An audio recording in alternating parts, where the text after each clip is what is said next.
Hi everyone, this is Don. Welcome back to another episode of the Subcontinent. Our program covers the political, economic and social issues of a region which hosts almost 25% of the global population. We will try to explain the issues, break down controversies surrounding them and try to have some external perspectives from experts and people. In this special episode for the martyrdom anniversary of Iranian General Qassem Soleimani, we will explore how the US state terrorism and assassinations are helping Takfiri terrorist groups thrive across the countries of the subcontinent, especially in Afghanistan and Pakistan. The assassination of General Qassem Soleimani is one of the most significant and consequential turning points in the recent history of the region, and will have myriads of geopolitical implications for many countries across the subcontinent and for many years to come. The martyrdom anniversary of the commander serves as a reminder of how the United States military interventions and drone assassinations are aggravating the security of the region and empowering Takfiri terrorism.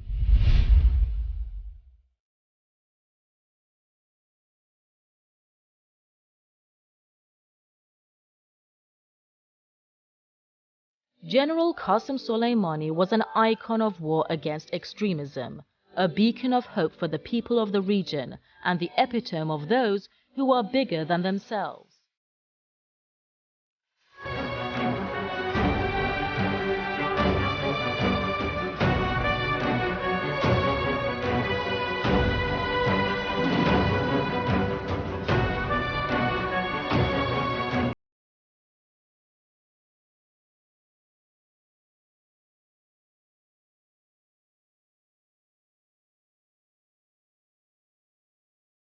Although he was martyred in the very early days of 2020, he was commemorated all year round as his influence on the world lingers beyond the boundaries of time and place. एक रूहानी शख्सियत का जहन में आता है क्योंकि वो ईरान के जो थे बहुत ही आला शख्सियत थे और पाकिस्तान में भी उनको बहुत जाना जाता है दाइश जनरल साहब का नाम सुनता हूँ तो एक खुशगवार सा लगता है उन्होंने अपनी जो जान का नजराना पेश किया इस्लाम की सरबुलंदी के लिए उन्होंने अपना जान का नजराना पेश किया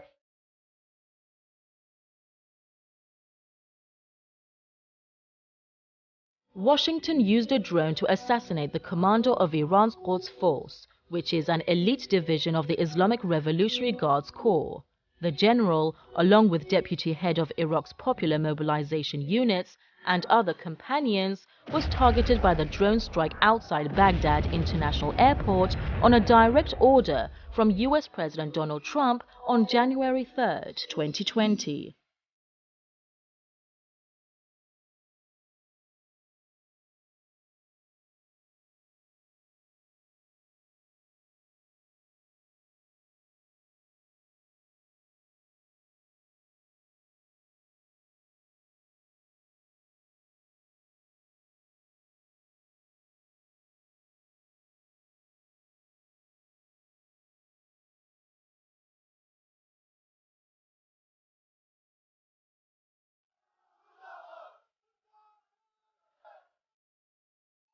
क्योंकि वो उनके गले की हड्डी बने हुए थे ना उनको किसी चीज में कामयाबी नहीं हो रही थी जब तक वो थे इस वजह से उन्होंने उसको Iran says the assassination was the biggest gift to Takfiri terrorism, highlighting that this is an act of international terrorism perpetrated against the most effective force in battles against terrorist outfits in the region such as Daesh, al-Nusra or al-Qaeda. जो general सलेमानी ने उनके खिलाफ काम किया उन्हीं की कोशिशों की वजह से इसका जो खात्मा है वो मुमकिन हो सका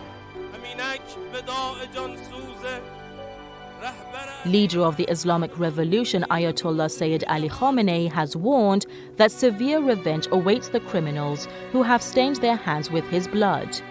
قاتل سلیمانی و آمر به قتل سلیمانی باید انتقامشون رو پس بدن. The US says this was done for the safety of Americans, but how can they feel safe while they are worriedly expecting retaliation, especially around his martyrdom anniversary?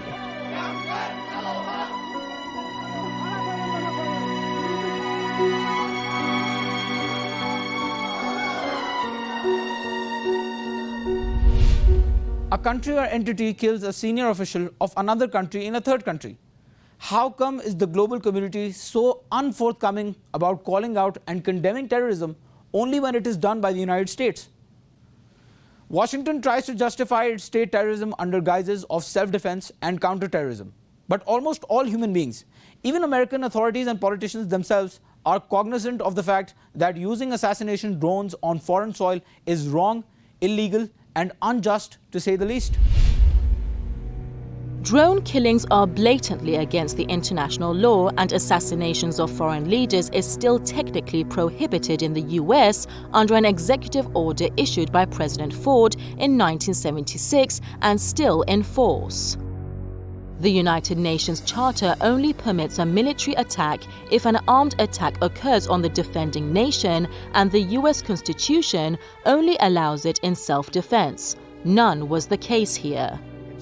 Despite the Trump administration's efforts to make their decision look less illegal and illogical, the notion of preemptive self-defense sounds oxymoronic, both logically and morally. Washington has, for long, used assassination drones in violation of the international law.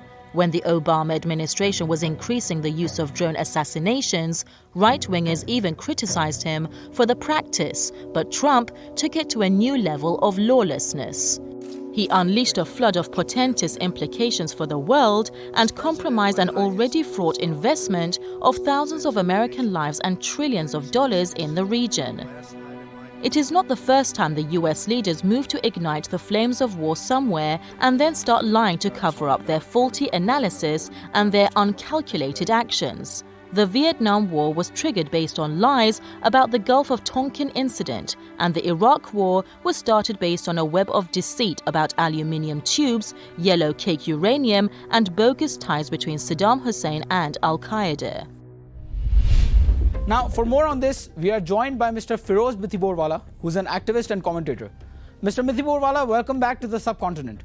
So, many people around the world believe that General Qassem Soleimani played an important role in the fight against terrorism. The United States, however, assassinated the general last year, and the US president dared to call him a terrorist, while the terrorist group Daesh, in a statement, praised the assassination. What's your reading of all of this there in India?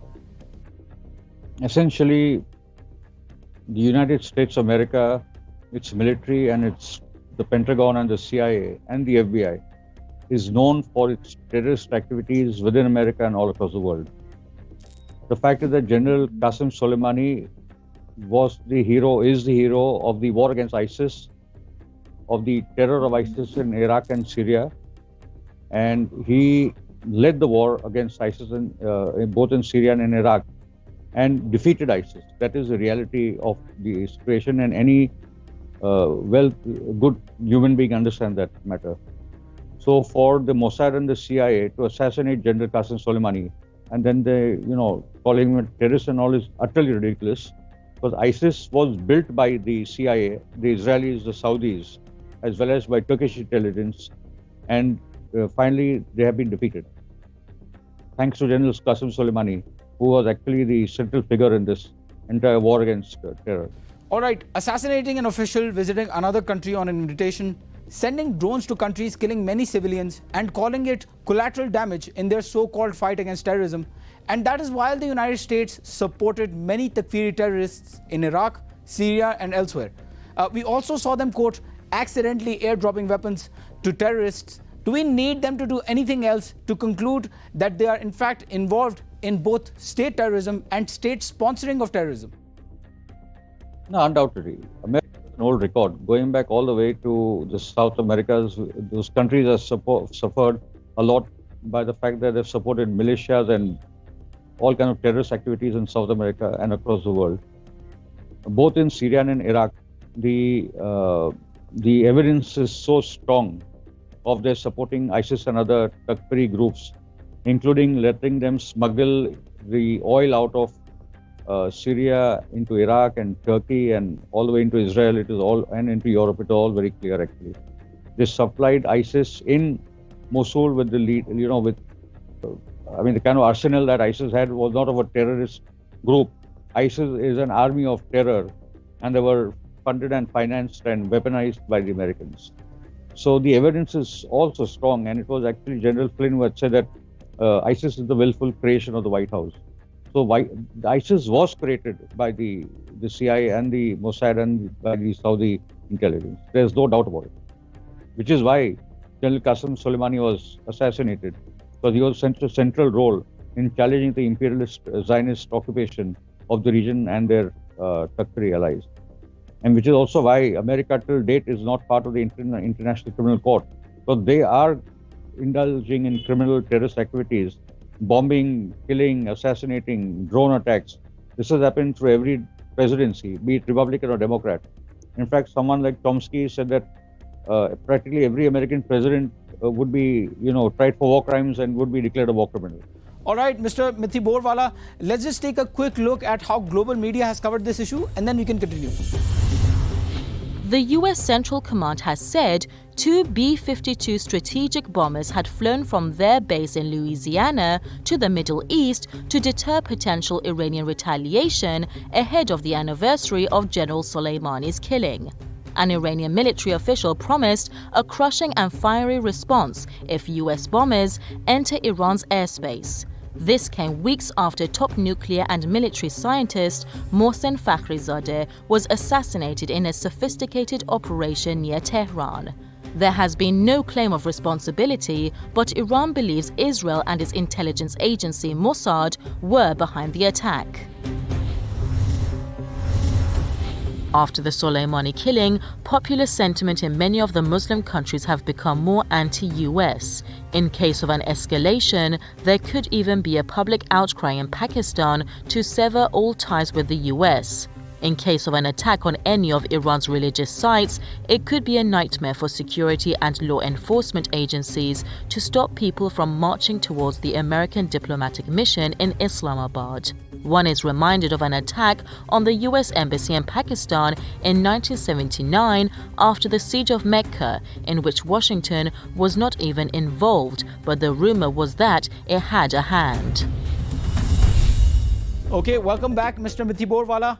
Before we go on for the next question, let's just watch an excerpt from the US Secretary of State Mike Pompeo sharing with university students some of his memories from the CIA.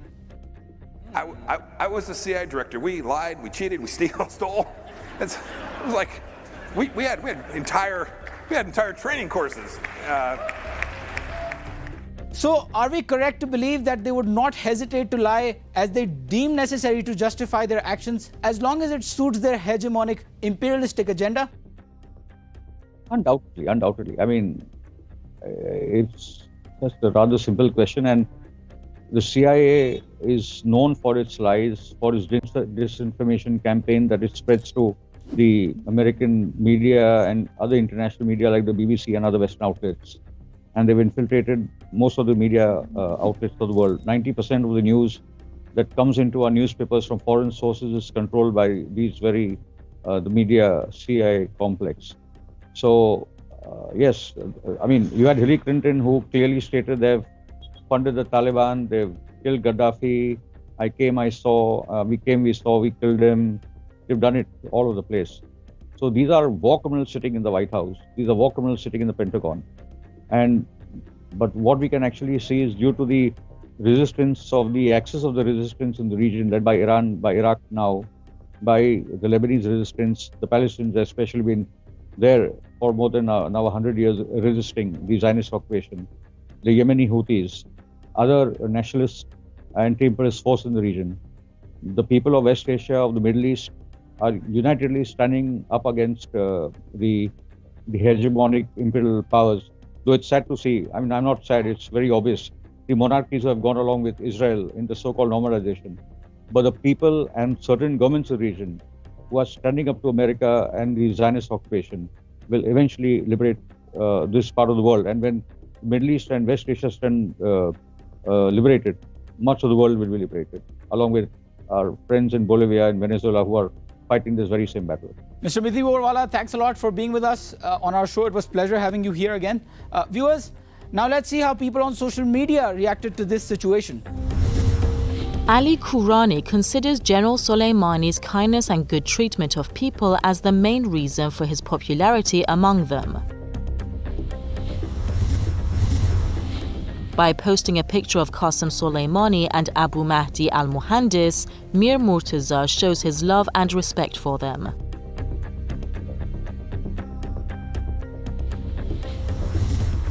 Given the remarkable popularity of General Soleimani among the people, Gregory believes that the US has made an enormous mistake in assassinating this important figure.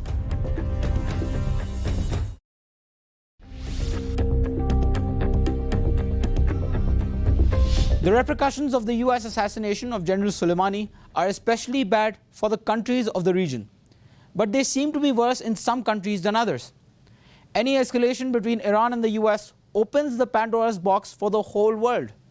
For some, the concerns are political or economic, but for some players closer to the center of fire, the result may be war and destruction, or even the resurrection of another terror empire in the region. The reverberations of the US assassination of General Soleimani can spiral far beyond the region, making many countries pause to ponder their reaction and next move.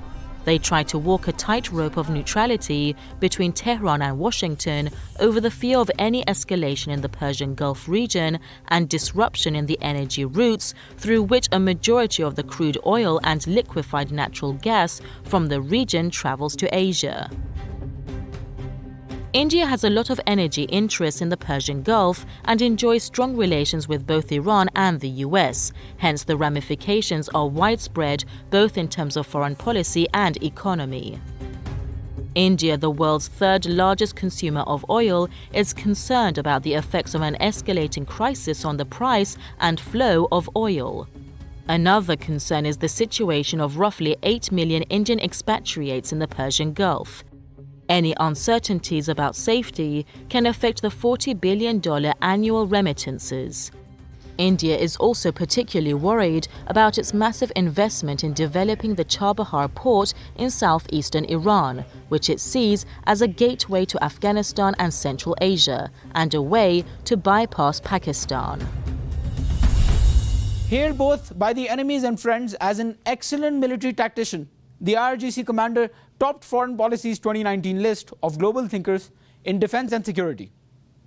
He was globally known as a key strategist, leading Iranian military advisors in assisting Syrian and Iraqi troops to dislodge Daesh and liberate key areas.